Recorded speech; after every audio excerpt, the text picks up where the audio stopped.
All right, this is after 15 days or so of using these dry aged wraps. This is a Costco Prime, which I showed earlier. I had it on this side up, and it looks just like you would expect from dry aging. Like the color, the dent a little bit. I did flip it over just momentarily, and you can see this is I only watched a few YouTube videos. These are areas you got to cut off. I think that's just discoloration, but we are going to shave this down, and then I'm going to do an after photo. So what it looks like people do is just shave the very top layer. Just be really careful. This is a $60 tomahawk from Costco Prime. And then these age wraps, ooh, I think they did real good. And then I should have had it in this meat blanket the whole time, but I didn't know I could use it for also cold stuff. I was thinking it was something you put like things like, let's say the steak, if it's 120 and I seared it on the grill grates, and then it'll come up to like maybe 127. Maybe it'll come up much higher if it's in a blanket. So we'll see. But I'm going to start shaving it down and do a little video on that. And then I think I'm going to try to bring this up to temp either with the smoker, trying to use the Traeger as much as possible, or coals, the indirect side, and then sear the heck out of it at the end. I like to sear it at the end versus at the beginning. It seems like if I sear it at the beginning, it seems like liquid comes out of it. It seems to be more dry, but we should do a test on that. We'll see. But this is going to be so good. This is breakfast. So I'm going to shave it. It's cold. It's probably 46 degrees or so. And then room temp a little bit. I'm going to put salt, pepper, garlic, 2 seasonings. That's it. This is pretty heavy. This is a few pounds. So we'll measure it or weigh it. I should have weighed it. Actually, I have a photo of it before from Costco. We'll weigh it and see how much it weighed after that. After the dry aging. And then after I shave it down just a little bit. All right. Cheers.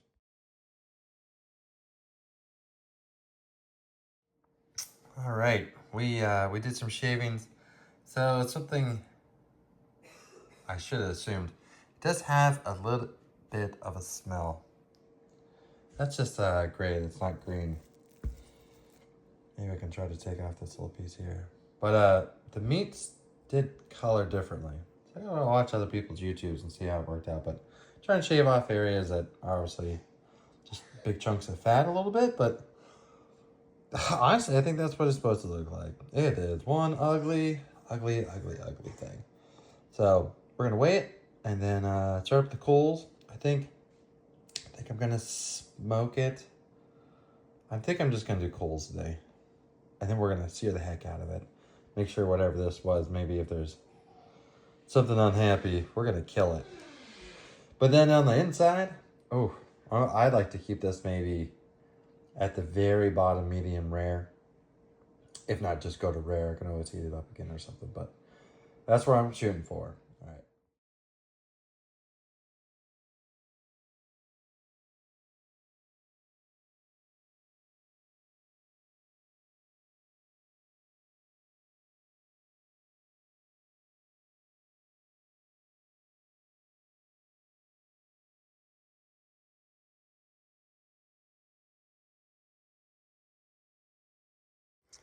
All right, these should be the old coals. Should have woodchucks in there. And we are going to try to put one. Here's the excellent coal. Let's put some over here. Some over here. It's a big tomahawk. All right, so that's what we're working with. Or use a glove. Oh my God, this sucker's hot. Perfect. All right. Now we're gonna put the grill grate on. We're gonna smoke it over here. It's tomahawk. All right, welcome back. So we got the Weber XL. This is how I thought would work well. There's some wood in here with some charcoal, which is wood, but it's real hot. You know, two barrels full. And then the grillgrates.com, absolutely perfect. And it was really for the pit barrel, so of course it doesn't line up. But all I need is enough to kind of keep the steak elevated and away from the heat. We just wanted to come at the temperature. So we're gonna use our meter probe. And I've seen a lot of people bring this sucker up real high, so we're not gonna do that today.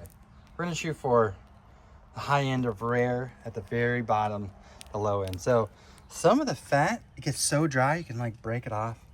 I'm not really sure. I never had really a steak this big, nor did I ever dry age. I've never cut a dry steak. So we're gonna cover this up. We're gonna put the probe in, and we use salt, pepper, garlic from like Neaters and also McCormick Chicago steak. So don't overcook, don't underspice. I think this will be perfect. So we got the little vent on this side, and we'll be back when I think I'm gonna stop at 100, 105. Just had a genius idea. We've used this little like itty bitty smoke tube. Oh, I can't wait. All right, here we go.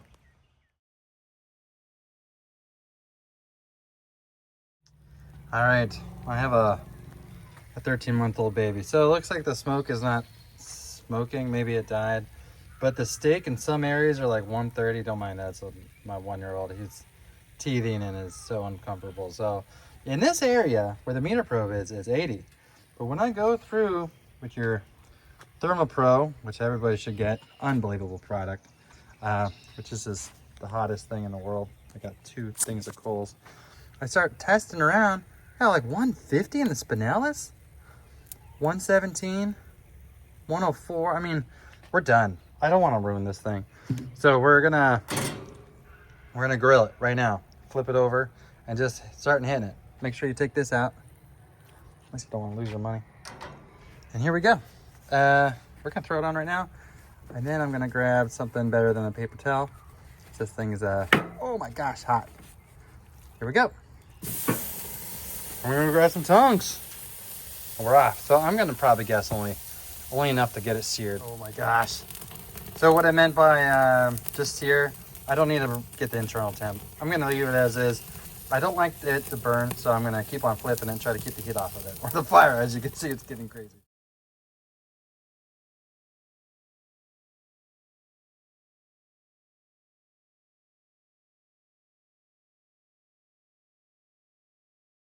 All right, so this is the Costco Prime Tomahawk. I cut off the bone, obviously, fairly large chunks. I had to gnaw off the bone. It was the best bone ever. I think the flavors are there. I noticed that if you dry age, it seems like the fat just breaks down so fast. So we're gonna do a quick taste test. This is nothing but a little bit of butter, and we're gonna take a bite. It's so soft. So soft. That was a Spinalis. So that makes a lot of sense. And this is can you try to pull that off? Boop. Very soft. Oh my gosh. So soft. So soft. That's the best. We always do A1. I know people are gonna be upset, but you do you. Excuse me. So what I really liked is that the dry aging was really easy with those bags. What I didn't really, I mean, I could have probably expected it, but the smell and the texture of the exterior of the steak, I wasn't really ready for that. I haven't smelled or felt that texture since I did some skinning to get my hunting license in Germany. You have to be able to make a trophy. So I was given some, things to harvest. And I'm so sorry. I had a piece of heaven try to go down the wrong tube. But anyhow, so it's it doesn't matter. You know what? Use your salt, pepper, garlic, Old McCormick, whatever you want. I thought the charcoals was pretty good. And it seems like the fat renders so fast. And then the whole Spinalis fell off while trying to sear it. And so I don't need to cook it too much. I was really shooting for top end of rare. I think we hit really on medium, maybe medium rare. But oh my gosh, it's so rendered. It's so juicy, so soft. And the flavor's good there. I would say it's in between like the best America steak and Wagyu, which is super fatty and pan fried or like seared over the stainless steel. I like this more. I can get it relatively easy. This is $55, I think, at Costco. And then 15-day wait, a little bit of prep, really easy. That was another thing. It was really easy to trim the outside off. I shaved it. I took some measurements, so we'll show that before and after. But it was just, an ounce here or there. Oh, also, how much water it lost before I even shaved it. That 15-day dry age. But I can't tell. It's super juicy. The fat rendered so fast. It's also a prime, so I kind of expect that. But this is probably the best steak I've ever made. So I'm going to say over charcoal. I didn't use the Traeger smoker. I've been trying to use that and try to love it. It's a little different than the Camp Chef I was using. And I'm trying to keep the heat where I want it. I'm trying to cook a pizza. Anyhow, just trying to get better with the Traeger. I'm not sure the one I have, the Silverline 640, is the way to go. So back to the steak. I would go with this is darn good. Now we're gonna get another prime tomahawk and probably just cook it over the gas Weber. That Weber, I love the gas Weber. I personally think it makes one of the best steaks consistently every single time. And I didn't use the grill grates, just try to keep it off the coals so it didn't burn. I took the meat temp, as you saw, and it does, it looked hot all over, but after we're cooking, this looks pretty good. It does, I was trying to take care of the baby. Can't really blame the baby, but sometimes we sear the steak and it's perfectly cooked all the way through, but it has 0 gray, and this has just a little bit. So anyhow, I would say 10 out of 10. Costco steaks consistently always are the very best prime I can find, especially for the money. Don't worry about all the little holes that they put in as machined tenderness. But you can use lots of salt, pepper, garlic for this one, especially over live fire. Get those coals to kind of die down a little bit because, I don't know. I've seen people burn butter over their steak, so it's not really a thing of mine. So get it real scorching hot, but not a lot of flare up. So wife agrees. I think this is probably not the best photo, but if you're a steak lover, this is where it's at for me. So wish you all the best. Peace.